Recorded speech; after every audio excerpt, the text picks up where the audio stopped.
ಮೂಷಿಕವಾಹನ ಮೋದಹಸ್ತ ಸಾಂಬ್ರಕರ್ಣ ವಿಲಂಬಿತ ಸೂದ್ರ ವಾಮನ ರೂಪ ಮಹೇಶ್ವರಬುದ್ರ ವಿಘ್ನ ವಿನಾಯಕ ಪಾದ ನಮಸ್ತೆ. ஜெய் கணேச பாகிமாம், ஸ்ரீ கணேஷ ரக்ஷமாம். அனைவருக்கும் அஸ்ட்ராலஜர் டாக்டர் சுவாமி ஹரிஹர சர்மாவின் பணிவான நமஸ்காரங்கள். சக்தி ஜோதிட குழுவின் சார்பாக குரு பெயர்ச்சி பலன்களை பற்றி பார்ப்பதற்காக வந்திருக்கின்றோம். அடியேன் சக்தி சோமே ஆகிய நானும் KS ஐயங்கார் அவர்களும் சுவாமி டாக்டர் ஹரிஹர சர்மா ஐயா அவர்களும் குரு பெயர்ச்சி குரோதி வருஷம் சித்திரை மாதம் 18ஆம் தேதியிலிருந்து ஆரம்பிக்குது. அடுத்த வருஷம் விசுவாசு வருஷம் சித்திரை மாதம் 28ஆம் தேதி அன்னைக்கு கூட முடிகிறது. ஆக இந்த ஆண்டு 375 நாட்கள் இருக்கிறாங்க. அதேமாரி ஆங்கிலத்துக்கு பார்த்திங்கன்னா 1/5/2024 முதல் 11/5/2025 வரைக்கும் இந்த குரு பெயர்ச்சியானது இருக்கிறது. இடையில ஒரு தடவை வக்கரமாகிறதுக்கு உண்டான வாய்ப்புகள் உண்டு. அக்டோபர் மாதத்தில் வக்கரமாகிறது. இதை பற்றி உள்ள விவரங்களை பற்றி நம்முடைய இந்த கோச்சார ரீதிகளையெல்லாம் நம்முடைய ஹரிஹர சர்மா ஐயா அவங்க சொல்லுவாங்க. அதே மாதிரி இந்த கோச்சார ரீதி சொல்லிட்டு தான தர்மங்கள் பண்ண வேண்டியதை பற்றியும் சொல்லுவாங்க. அந்த தான தர்மங்கள்லாம் குருவுக்கு தான தர்மங்கள் பண்ணுறதும் ஆசான்களுக்கு பண்ணுறதும் இதெல்லாம் ரொம்ப விசேஷம். அதனால் அந்த தர்மங்களையெல்லாம் நீங்கள் தொடர்ச்சியாக பண்ணலாம். அதெல்லாம் பண்ணிட்டு வந்தால் ரொம்ப நல்லாயிருக்கும். ஐயா இப்போ சொல்லுவாங்க. அனைவருக்கும் பணிவான நமஸ்காரங்கள். இப்போ இதை பொறுத்தளவுக்கு நம்ம ஒவ்வொரு வருஷமும் என்னென்ன பார்த்துட்ருக்கோம் அப்படின்னாக்க வருஷ பயிற்சிகள் மற்றும் மாத பயிற்சிகள் இதெல்லாம் பார்த்துட்ருக்கோம். அந்த வரிசையில் நாம் இப்போ பார்க்க போகிறது குரு பயிற்சி பலன்கள். இந்த குரு பயிற்சி அப்படின்றது நிகழும் மங்களகரமான குரோதி வருஷம் சித்திரை மாதம் 18ஆம் தேதி அன்னைக்கு வெட்னஸ்டே அன்னைக்கு குரு பெயர்றாரு. எதுலேருந்து? மேஷராசி கிருத்திகை நட்சத்திரம் 1ஆம் பாதத்துலேருந்து கிருத்திகை நட்சத்திரம் 2ஆம் பாதம் ரிஷபராசிக்கு மாறுறாரு. அவர் சற்றேறக்குறைய எப்போதுமே குரு பகவானை பொறுத்தளவுக்கு சற்றேறக்குறைய ஒரு வருஷம் இருப்பார். அப்போ அப்படின்னு பார்க்கும்போது 1/5/2024லேருந்து 11/5/2025 வரையிலும் குரு பகவான் அங்கே இருக்கார். அப்போ இந்த மாறக்கூடிய காலகட்டங்களில் அந்த கோல்சாரத்தில் என்னென்ன கிரகங்கள் என்னென்ன நிலையில் இருக்காங்கன்றதை பார்ப்போம். அதுக்கப்புறம் என்னென்ன பலன்கள் பார்ப்போம். இப்போ இந்த 1/5/2024 மேஷத்தில் சூரிய பகவானும் சுக்கிர பகவானும் இருக்கிறாங்க. மாறின குரு பகவான் 2ஆம் இடமான ரிஷபத்தில் இருக்கிறாங்க. 6ஆம் இடமான கன்னியில் கேது பகவான் இருக்கிறாங்க. அதை தவிர கும்பத்தில் சனி பகவானும் காலபுருஷ தத்துவத்தின்படி 12ஆம் இடமான மீனத்தில் செவ்வாய் புதன் ராகு பகவானும் இருக்கின்ற சூழ்நிலையில் இந்த குரு பயிற்சி நிகழுது. இந்த குரு பயிற்சியில் பொறுத்தளவுக்கு என்ன ஒரு விசேஷம் அப்படின்னாக்க ஒவ்வொரு ட்ரிப்பும் குரு அதிசாரம் வாங்கி முன்ன போவார். இந்த ட்ரிப்பு பார்த்திங்கன்னா நம்ம குரு பகவான் ரிட்ராகேஷன் ஆகிறார். ரிட்ராகேஷன்னாக்க வக்ரம்னா பலம் இழக்கக்கூடிய காலகட்டங்கள். இவர் பலம் இழக்கக்கூடிய காலகட்டங்கள் அப்படின்றது 15/10/2024லேருந்து 11/2/2025 வரலாம். சற்றேறக்குறைய 4 மாதத்துக்கு வக்ரகதி அடைகிறாரு. அப்போ இதில் பார்த்தா 375 நாள் 1/5/2024லேருந்து 11/5/2024 வருது. கிட்டத்தட்ட 375 நாள். அதில் 4 மாதத்துக்கு பலம் இழக்கிறாரு. இப்போ இதை வச்சுக்கிட்டு இந்த கிரக நலத்தை வச்சுக்கிட்டு என்னென்ன பலன்கள் என்னென்ன ராசிக்கு என்னென்ன பலன் தருவார் அப்படின்றத பார்ப்போம். அதே போல் குரு பகவானை பொறுத்தளவுக்கு பிரகஸ்பதி அப்படிம்போம், இருக்கிறதுலையே முழு சுபர் குரு அப்படிம்போம். குருவை போல் கொடுப்பவரும் இல்லை, குருவை போல் கெடுப்பவரும் இல்லை அப்படின்னு சொல்லுவோம். ஆனால் குரு எப்போதுமே கெடுக்க மாட்டார் பிரகஸ்பதியை பொறுத்தளவுக்கு. இப்போ இந்த குரு பயிற்சியை பொறுத்தளவுக்கு பெரும்பாலும் எல்லா ராசினருக்கும் நல்லதே தருவார். ஒரு சில ராசிகளுக்கு 3/8/12 மறைஞ்சிருந்தால் அவருடைய பலன்களுடைய விகிதத்தை குறைப்பாரை தவிர கெடுக்க மாட்டார். ஐயா ரொம்ப அழகாக சொன்னீங்க. அதாவது இந்த குரு பெயர்ச்சிக்கான நாட்கள் என்னென்ன இதெல்லாம் வருஷப்படுத்தி சொன்னீங்க. குரு பகவான் இயற்கை சுவர். அவர் எந்த ஒரு கிரகங்கள் அதாவது எந்த ஒரு ராசிக்கும் அசுவராக இருக்கக்கூடிய வாய்ப்புகள் இல்லை. அதீதமான சுவர் அப்படின்றதுனால தான் இயற்கை சுவர்னு சொல்லக்கூடியது. இந்த குரு பகவானுடைய ஒரு ஸ்பெஷல் குவாலிட்டி பார்த்தோம்னா எல்லாருக்குமே எல்லா கிரகங்களுமே 7ஆம் பார்வையாக அதாவது 180 டிகிரி பார்வைகள் இருக்கும். ஆனால் குரு பகவானுக்கு 5ஆம் பார்வையும் 9ஆம் பார்வையும் உண்டு. அதனால் குரு பகவான் மறைஞ்சிருக்கார் அப்படின்னா அவருடைய பார்வை பலத்தின் மூலியமாக அந்த இடத்த சுபப்படுத்திடுறார். இதன் மூலியமாக பார்த்தேன்னா எல்லா ராசிக்காரர்களுக்கும் நல்ல விஷயங்கள் நடக்கக்கூடிய வாய்ப்புகள் மிகவும் அதிகம். இந்த குரு பெயர்ச்சியில் பார்த்தேன்னா பொதுவாகவே இந்த குருமார்களை போய் சந்திச்சுட்டு வர்றது, மடாதிபதிகளை போய் சந்திச்சுட்டு வர்றது, குரு பகவானுக்கு போய் வந்து வியாழக்கிழமை வந்து உங்களால் முடிஞ்சு மூக்கு கடலை மாலை போடுறது, அதை தவிர வந்து உங்களால் முடிஞ்சது அப்படின்னா வஸ்திரம், அதாவது மஞ்சள் கலர் வஸ்திரம் கொடுக்கறது, இதெல்லாம் வந்து ரொம்ப விசேஷம். குரு பகவானுக்கு நெய் விளக்கு ஏற்றுறது, இதெல்லாம் வந்து பொதுவாக சொல்லக்கூடிய ஒரு எளிய பரிகாரங்கள். அது எல்லாராலையும் கடைபிடிக்கக்கூடிய பரிகாரங்கள். ஏதோ பார்த்தேனால் மிகவும் எளிய பரிகாரம் அப்படின்னு சொல்லக்கூடியது அப்படின்னா குரு காயத்ரி மந்திரம். அதாவது குரு காயத்ரி மந்திரத்தை பொறுத்தவரையிலும் பார்த்தேனால் ஓம் ரிஷபத்வஜாய வித்மஹே கிருணீஹஸ்தாய தீமஹி தன்னோ குரு பிரச்சோதயாத்து இப்படின்ற இந்த குரு காயத்ரி மந்திரத்தை ஒரு நாளைக்கு 3 தடவையாகும். அது இல்லைன்னா ஓம் குருதேவாய வித்மஹே பிரம்மானந்தாய தீமஹி தன்னோ குரு பிரச்சோதயாத்து அப்படின்ற இந்த மந்திரத்தை ஒரு நாளைக்கு 3 தடவை கண்டிப்பாக சொல்லிட்டு வர்றதன் மூலியமாக எந்த ஒரு பிரச்சனைகளிலிருந்தும் நிச்சயமாக விலகி செல்ல முடியும். ஏதோ பார்த்தேன்னா குரு பகவானை பொறுத்தவரையிலும் காரகத்துவம் அப்படின்னு சொல்லுவாங்க. அதாவது அவர் தான் அத்தாரிட்டி அப்படின்னு சொல்லக்கூடியது. குரு பகவானை பொறுத்தவரையிலும் தனகாரகன். பணம் வரணும்னா குரு பகவான் நல்லபடியாக இருந்தால் மட்டும்தான் பணம் வரும். அது தவிர வந்து புத்திர காரகன், குழந்தை பிராப்தின்னு சொல்லக்கூடியது. குழலினிது யாழினிது தம் மக்கள் குழந்தை செல்வம் அப்படின்னு சொல்லக்கூடிய ஒரு குழந்தை செல்வத்தை பற்றி சொல்லக்கூடிய வள்ளுவனே சொல்லக்கூடிய விஷயம். அதனால் தன் மக்கள் மழலை செல்வம் கேளாதவர்னு சொல்லியிருக்காரு இல்லையா. அதனால் குழந்தை பிராப்தியை பற்றி சொல்லணும் அப்படின்னா குரு பகவானுடைய இயற்கையான சுபரனுடைய பார்வையோ இல்லைன்னா குரு பகவான் இருக்கும் இடத்தையோ குரு பகவானுடைய தன்மையோ ஜாதகத்தில் வச்சு தான் சொல்ல போகிறோம். அதனால தான் புத்திர காரகன் அப்படின்னு சொல்லக்கூடியவர் குரு பகவான். இதை தவிர எப்பொழுதுமே மக்கள் அடியில் ரொம்ப இதுவாக பிரசித்தி பெற்ற ஒரு விஷயம் என்னென்னா, ஐயா குரு பலன் வந்தாச்சா, கல்யாணம் அப்படின்னு எடுத்தோம்னாலே குரு பலன் வந்தாச்சா இப்படின்ற முதல் வார்த்தை தான் எல்லா விதமான மக்களிடையே இருக்குது. அதனால் குருவுக்கு காரகத்துவம்னு சொல்லக்கூடியது தனகாரகத்துவம், அதை தவிர புத்திர காரகத்துவம், அதை தவிர திருமணத்திற்கு குரு பார்வை ரொம்பவும் முக்கியம். இந்த 3 விஷயமும் வந்து ஒரு ராசிக்காரர்களுக்கும் எந்த அளவுக்கு இருக்குது, எந்த அளவு இது வந்து நல்லபடியாக போகும் அப்படின்றத இப்போ மேஷம் முதல் மீனம் வரை பார்க்கலாம். அன்பான கடகராசி என்பர்களே, உங்களுக்கு இந்த குரு பெயர்ச்சி கண்டிப்பாக சாதகமாக இருக்குமா? சாதகமாக இருக்கும்.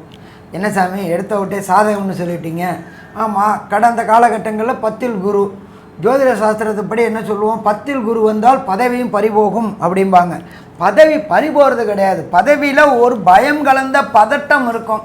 தேவையற்ற வார்த்தைகள், தேவையற்ற வாதங்கள், தேவையற்ற விதாண்டாவாதங்கள், பயத்தின் அடிப்படையில் நீங்கள் உங்கள் மேலே உள்ள அதிகாரிகள்ட்டையும் உங்கள் கீழே உள்ளவங்கள்ட்டையும் பேசுறதுனால சொந்த செலவில் சூனியம் வச்சிக்கக்கூடிய காலகட்டம் அப்படின்றது 10ல் பதவி போகிறது. குரு பகவான் ஒரு நாளும் உத்தியோகத்தையோ தொழிலையோ கெடுக்க மாட்டார். ஒரு பதட்டமான நிலையிலேயே வச்சுக்கிட்டு இருப்பார். பயம் கலந்த பதட்டம் இருக்கும். அப்போ சரணாகதி அடைஞ்சால் பிரச்சனை முடிஞ்சு போச்சு. சரி, கடந்த வருஷம் பொறுத்தளவுக்கு பதட்டம் பதட்டம் பயம் பயம் பயம் இருந்துச்சு. இதை தவிர பார்த்தோம் அப்படின்னா இப்போ குரு பகவான் உங்களுக்கு 10லேருந்து 11க்கு வரார். 11 அப்படின்றது லாபஸ்தானம். லாபஸ்தானம் அப்படின்னாக்க இதுவரை கிள்ளி கொடுத்து கொண்டு இருந்த குரு பகவான் அள்ளி கொடுக்கக்கூடிய காலம். அப்போ அதை வரவேற்கிறதுக்கு நாம் தயாராகுமா? தயாராகும். நாம் செய்கின்ற தொழில் மூலியமாக, நாம் செய்கின்ற வேலையின் மூலியமாக தனக்காரனான குரு அள்ளி கொடுக்கக்கூடிய காலகட்டம். அடுத்தது, குருவுக்கு பொறுத்தளவுக்கு பார்வைகள் உண்டு. எல்லா கிரகங்களுக்குமே சப்தமாக பார்வை, அதாப்பட்டது 180 டிகிரியில் பார்க்குறது. இதில் பிரகஸ்பதியான குருவுக்கு 5ஆம் பார்வை உண்டு, 7ஆம் பார்வை உண்டு, 9ஆம் பார்வை உண்டு. குரு நின்ன இடத்தை பலப்படுத்துவார். அப்போ 11ஆம் இடமான லாபஸ்தானத்தை பலப்படுத்திட்டார். தொட்டதெல்லாம் பொன்னாகக்கூடிய காலகட்டங்கள் இந்த காலகட்டம் கடகராசிக்கு. அதுக்கு அடுத்தது குரு பகவான் பார்க்கக்கூடிய பார்வை ரிஷபத்தில் இருந்து 5ஆம் பார்வையாக உங்களுடைய 3ஆம் இடத்தை பார்க்குறார். 3ஆம் இடம் அப்படின்றது ஜோதிட சாஸ்திரத்தில் முயற்சி ஸ்தானம் அப்படின்னு பேர். அந்த முயற்சி ஸ்தானத்தில் கேது இருந்தார். கேதுவை நாம் எப்போதுமே ஞானக்காரகன் அப்படின்னு சொல்லுவோம். ஆனால் ஞானம் எப்போ வரும்? பட்ட பிறகுதான் ஞானம் வரும். அப்போ கடந்த காலகட்டங்களில் நீங்கள் சொன்ன சொல்லுனால பிரச்சனை வந்து அதுக்கு தீர்வு கிடச்சிட்டு இருந்துச்சு. ஆனால் இந்த குரு பெயர்ச்சியின் மூலியமாக பிரகஸ்பதியான குரு 3ஆம் இடத்தை கம்யூனிகேஷன் பாவத்தை பார்க்கறது மட்டும் இல்லாமல் கம்யூனிகேஷன் பாவத்தில் உள்ள கேதுவையும் பார்க்குறார். அப்போ கண்டிப்பாக நீங்கள் செய்கின்ற முயற்சிகள் அத்தனையும் ஜெயம் ஜெயம் ஜெயம் ஜெயம் ஜெயம். சரி, 3ஆம் இடம் முயற்சி ஸ்தானம் அப்படின்ட்டோம். அதே போல் 3ஆம் இடத்தை பொறுத்தளவுக்கு ஜோதிட சாஸ்திரத்தில் ஆணுக்கு வீரியஸ்தானம் அப்படிம்போம். இதுவரை கடகராசியை சேர்ந்த அன்பர்களுக்கு சந்தான பாக்கியம் என்கின்ற குழந்தை பாக்கியம் இல்லாமல் அது ஆணோ பெண்ணோ அவமானங்களையும் சங்கடங்களையும் சந்திச்சுட்டு இருந்தவங்களுக்கு இந்த பிரகஸ்பதியான குரு பகவானை தனக்காரகன்னு சொல்லுவோம், புத்திரக்காரகன்னு சொல்லுவோம். புத்திரக்காரகனான குரு பகவான் ராசிக்கு 11ல் இருந்துக்கிட்டு 5ஆம் பார்வையாக உங்களுடைய வீரியஸ்தானத்தை பார்க்கும் பொழுது கண்டிப்பாக 1/5/2024 11/5/2025 உங்களுக்கு கடகராசியை சேர்ந்தவர்களுக்கு வம்சம் விருத்தி ஆகுமா? கண்டிப்பாக வம்சம் விருத்தி ஆகும். பயப்பட வேண்டிய தேவையில்லை. இதுவரை பட்ட அவமானம் அசிங்கங்கள் அத்தனைக்கும் விடுதலை கிடைக்கக்கூடிய காலகட்டங்கள். சரி, அடுத்தது 3ஆம் இடம்ன்றது கம்யூனிகேஷன் சொல்கிறோமே. கம்யூனிகேஷன் அப்படின்றது தகவல் தொழில்நுட்பம். நம்ம நாட்டில் இப்போ பார்த்தீங்கன்னாக்க 2G 3G 4G 5G இப்போ 6Gக்கு வரலும் வந்துட்டோம். அந்த ஸ்பெக்ட்ரம்ன்றதில் பொறுத்தவரை வந்துட்டுருக்கோம், கம்யூனிகேஷன் பாவத்தில் வந்துட்டுருக்கோம். அப்போ இந்த கம்யூனிகேஷன் பாவம் எப்போ ஒரு நாட்டில் கம்யூனிகேஷன் பாவம் விரிவடையுதோ, எப்போ டிஜிட்டல் மயம் ஆகுதோ அந்த நாடு தன்னிறைவு பெற்ற நாடு. அப்போ அந்த துறையில் வேலை பார்க்குற அத்தனை பேருக்கும், கடகராசியை சேர்ந்த அத்தனை வேலை பார்க்குறவங்களுக்கும், அது எந்த விதமான தொழில்நுட்பமாக இருக்கட்டும், தகவல் தொழில்நுட்பமாக இருக்கட்டும், எந்த பிளாட்ஃபார்மாக இருந்தாலும் அவர்களுக்கு எல்லாமே கண்டிப்பாக பதவி உயர்வு உண்டு. எப்படி பதவி உயர்வு உண்டு? இடமாற்றத்தோட பதவி உயர்வு உண்டா? கண்டிப்பாக உண்டு. ஸோ இப்போ இந்த கடகராசி என்பவர்களுக்கு பொறுத்தளவுக்கு குரு நின்ற இடத்தையும் குரு பார்த்த இடத்துக்கும் பலன் சொல்லியிருக்கிறோம். இதை தவிர குரு பகவானுக்கு 7ஆம் பார்வை என்ன பலன்களை தருவார், 9ஆம் பார்வை என்ன பலன்களை தருவார் அப்படின்றத, குரு பார்க்கறதுக்கு பலன் என்னென்ன அப்படின்றத விரிவாகவும் விளக்கமாகவும் நம்மளுடைய KS ஐயங்கார் அவங்க விளக்குவாங்க. ஐயா, அற்புதமாக சொன்னீங்க. அதாவது குரு பகவான் நின்ற இடத்தை விட பார்க்கும் இடம் மிகவும் அதீத சுபத்துவம் வருது. அதனால் தன்னுடைய பார்வை பலம்னு சொல்லக்கூடிய 7ஆம் பார்வை 5-9 பார்வைகள்னால மிகப்பெரிய ஏற்றத்தை கொடுக்கக்கூடிய காலகட்டமாக இந்த கடகராசிக்காரர்களுக்கு நிச்சயமாக இருக்கும். ஏன்னா அஷ்டமத்து சனி 10ஆம் இடத்துல குரு இருந்து பெரிய பாடுபட்டு இருக்கிறவங்களுக்கெல்லாம் பெரிய ஏற்றமான காலம். உங்களுடைய முயற்சிகள் அனைத்தும் வெற்றி பெறும். நினைத்த காரியங்கள் நிச்சயமாக நடக்கும். மூத்த சகோதரர்கள் மூலியமாக, மூத்த சகோதரிகள் மூலியமாக நல்ல ஒரு ஏற்றமான காலமாக இருக்கும். குடும்பத்தில் புதிய வாரிசு உருவாகக்கூடிய வாய்ப்புகள் உண்டு. திருமணமாகக்கூடிய வாய்ப்புகள் நிச்சயமாக உண்டு. ஏன்னா 7ஆம் இடத்தை குருவே பார்க்குறார். 7 சப்தம ஸ்தானத்தை குரு பகவான் பார்க்கறதுனால குரு பலன் வந்தால், குரு பலம் வந்தாச்சு அப்படின்னு சொல்லக்கூடிய காலகட்டம். 5ஆம் இடத்தை புத்திர காரகனே பார்க்கறதுனால குழந்தை பிராப்தி, ரொம்ப நாளாக குழந்தை பாக்கியம் இல்லாதவர்களுக்கு குழந்தை பிராப்தி ஏற்படக்கூடிய பாக்கியம் நிச்சயமாக உண்டு. 5ஆம் இடத்தை குரு பகவான் பார்க்கறதுனால புதிய பதவி புகழ் அந்தஸ்து கௌரவம்லாம் வரும். அதாவது நீங்கள் ஏதாவது ஒரு புதுசாக வேலையை எடுத்திருந்தீங்கன்னா அந்த வேலையில் உங்களுக்கு ஒரு புதிய பதவி கொடுப்பாங்க. வியாபாரம் பண்ணிட்டு இருக்கீங்களா, திடீர் பண வரவு வரும்.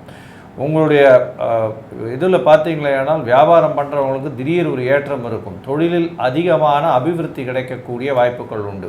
தொழிலில் பெரிய ஏற்றம் கிடைக்கக்கூடிய காலகட்டம். அதாவது வியாபாரத்தில் லாபம் அதிகமாக இருக்கக்கூடிய காலகட்டம். ஏன்னா தனகாரகன்னு சொல்லக்கூடிய குரு பகவான் 11ஆம் இடம்னு சொல்லக்கூடிய லாபஸ்தானத்தில் போய் உட்கார்றது அப்படின்றது பெரிய ஏற்றத்தை கொடுக்கக்கூடிய காலகட்டம்.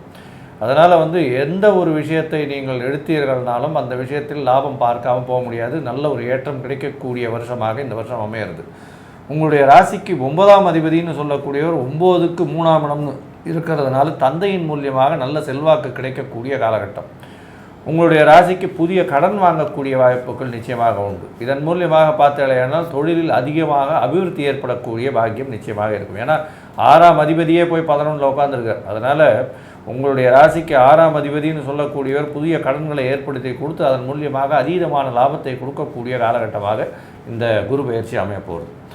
மொத்தத்தில் இந்த குரு பயிற்சி கடகராசிக்காரர்களுக்கு ஒரு பெரிய வரப்பிரசாதம். ஏன்னா சனி பகவான் 8ஆம் இடத்துலேருந்து ஆட்டி படைச்சிட்டு இருக்கக்கூடிய காலகட்டத்தில் குரு பகவான் இந்த மாதிரியான ஒரு பொசிஷனில் வர்றது பெரிய வரப்பிரசாதம். இருந்தாலும் உங்களுடைய தசாபுக்தி காலங்கள் சரியாக இல்லை அப்படின்ற காலகட்டத்தில் அதற்குண்டான எளிய பரிகாரம் என்ன பண்ணலாம், எந்த கோவிலுக்கு போகலாம் அப்படின்றத பற்றி நம்ம ஐயா கிட்ட கேட்போம்.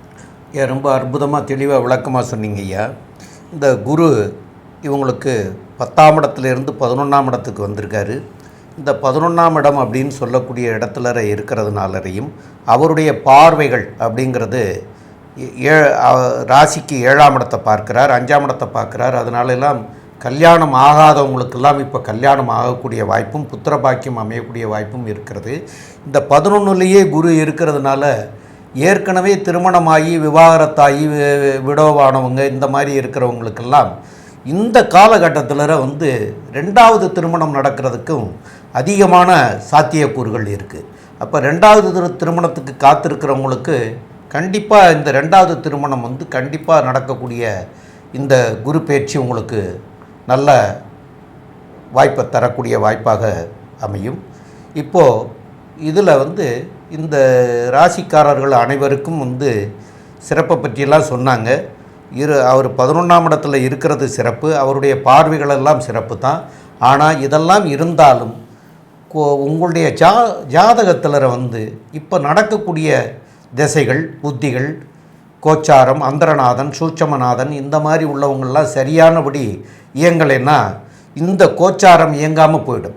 அப்போ இந்த கோச்சாரம் இயங்கணும் அப்படின்னு சொன்னால் காஞ்சிபுரத்துலேருந்து அரக்கோணம் போகிற வழியில் கோவிந்தவாடி அகரம்னு ஒரு ஊர் இருக்குது. அங்கே காஞ்சி பெரியவா பிரதிஷ்டை பண்ண இடம் அது.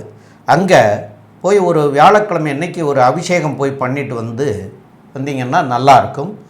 எந்த ஒரு பிரச்சனையும் வராமல் அந்த பிரச்சனைகள்லாம் தீரக்கூடிய வாய்ப்புகள் கிடைக்கும். அது போக ஏழை எளிய மக்களுக்கு தான தர்மங்கள் அதாவது வஸ்திர தானம் பண்ணுங்க. அந்த வஸ்திர தானம் பண்ணுறது கூட அவருடைய குருவுக்கு உரிய மஞ்சள் நிறத்தில் பண்ணினீங்கன்னா அது உங்களுக்கு விசேஷமாக இருக்கும். இதுகளெல்லாம் பண்ணுனா உங்களுடைய ஜாதக பிரகாரம் எந்த தீய சக்திகள் இருந்தாலும் அதெல்லாம் விலகி நன்மையாகவே அமையக்கூடிய வாய்ப்புகள் உண்டு. மேலும் உள்ள விவரங்களை பற்றி நம்முடைய KS ஐயங்கார் சொல்லுவாங்க. ஐயா அற்புதமாக சொன்னீங்க. அதாவது கடகராசிக்காரர்களை பொறுத்தவரையிலும் ஒரு பெரிய மாற்றத்திற்கு அவர்கள் விதை போட்ட காரணமாக இந்த குரு பெயர்ச்சி அமைய போகிறது. ஏன்னா இந்த குரு பெயர்ச்சி 11ஆம் இடத்துல வர்றது பெரிய ஏற்றம். அதை தவிர உங்களுடைய ராசிக்கு 11ஆம் இடத்தில் இருக்கக்கூடிய குரு பகவான் அதீதமான லாபத்தை கொடுத்து பணவரவிற்கு மிகப்பெரிய ஏற்றத்தை கொடுத்து தொழிலில் மிகப்பெரிய ஏற்றத்தை கொடுத்து புதிய கடனை கொடுத்து அதன் மூலியமாக தொழிலில் அபிவிருத்தியை செய்யக்கூடிய காலகட்டம், திருமணமாகக்கூடிய காலகட்டம், திருமணத்திற்கு பார்த்து கொண்டிருப்பவர்களுக்கு இளைஞர்களுக்கு திருமண குருபலம் வந்ததற்காக உண்டானதுனால திருமணம் ஆகக்கூடிய காலகட்டம், திருமணமாய் ரொம்ப நாள் குழந்தை பிராப்தி இல்லாதவர்களுக்கு குழந்தை பிராப்தி ஏற்படக்கூடிய காலகட்டம். ஏன்னா குரு பகவான் புத்திரகாரகன், அவரே 5ஆம் இடத்தை புத்திர ஸ்தானத்தை பார்க்கறது பெரிய விசேஷம். முயற்சிகள் எல்லாமே வெற்றி பெறக்கூடிய காலகட்டம். ஏன்னா குரு பகவான் 3ஆம் இடத்தை பார்க்குறார். அதை தவிர ஐயா சொன்ன மாதிரி ஸ்பெர்ம் மொட்டிலிட்டி, அதாவது மேல் இன்ஃபர்டிலிட்டிக்கெல்லாம் ஒரு நல்ல ஒரு ஏற்றம் கிடைக்கும். மொட்டிலிட்டி நல்லபடியாக இருக்கக்கூடிய காலகட்டமாக இருக்கும். கவுண்ட்ஸ் நல்லபடியாக இருக்கக்கூடிய காலகட்டம். அதனால் குழந்தை பிராப்தி ஏற்படும். புதிய கடன் வாங்கக்கூடிய பாக்கியம் உண்டு. தொழிலில் அபிவிருத்தி உண்டு. உடல் நலத்தில் நல்ல ஒரு ஏற்றம் இருக்கும். இதை தவிர பார்த்தேனால் எதிர்பாலினத்தவர் மூலியமாக நல்ல ஒரு ஏற்றம். பார்ட்னர்ஷிப் பிஸ்னஸில் பெரிய மாற்றங்கள் ஏற்படக்கூடிய காலகட்டமாக இருக்குது. மொத்தத்தில் பார்த்தீங்களேனால் இந்த கடகராசிக்காரர்களுக்கு எல்லா விதமான ஏற்றமும் இந்த குரு பெயர்ச்சி கொடுக்க போகிறது. இருந்தாலும் சனி பகவான் 8ஆம் இடத்துல இருக்கிறதுனால உங்களோட கீழ்ப்படிந்தவர்களுக்கு அவர்களோட பிரச்சனைகள் இருக்கக்கூடிய காலகட்டமாக இருக்கும். உங்களுடைய பாஸ் இல்லைன்னா எஜமானர்கள் மூலியமாக பிரச்சனைகள் வரக்கூடிய வாய்ப்புகள் உண்டு. இது சனி பகவானுடைய பிரச்சனையினால் இருக்கும். 8ஆம் இடத்துல அஷ்டமத்து சனியாக இருக்கிறதுனால குரு பகவான் அதில் எல்லாத்துலேயுமே பிரச்சனைகளை தீர்க்கக்கூடிய அளவிற்கு இந்த ஒரு வருஷம் மிகப்பெரிய ஏற்றத்தையும் மாற்றத்தையும் உங்களுக்கு கொடுக்க போகிறார் அப்படின்றது இந்த சக்தி ஜோதிட குழு சொல்லுது. நன்றி, நமஸ்காரம். ஸ்ரீ பகவதி யூடியூப் சேனல் பார்த்த அன்பர்களுக்கு நன்றி. இதே போன்று ஆன்மீக தொடர்புடைய ஜோதிட தொடர்புடைய தகவல்களை தொடர்ந்து நீங்கள் பெற ஸ்ரீ பகவதி யூடியூப் சேனலை சப்ஸ்கிரைப் செய்யுங்கள் மற்றும் அருகில் உள்ள பெல் ஐக்கானை அதை அழுத்தினீர்கள் என்றால் தொடர்ந்து என்னுடைய சேனலை பார்க்க முடியும். நன்றி, நமஸ்காரம்.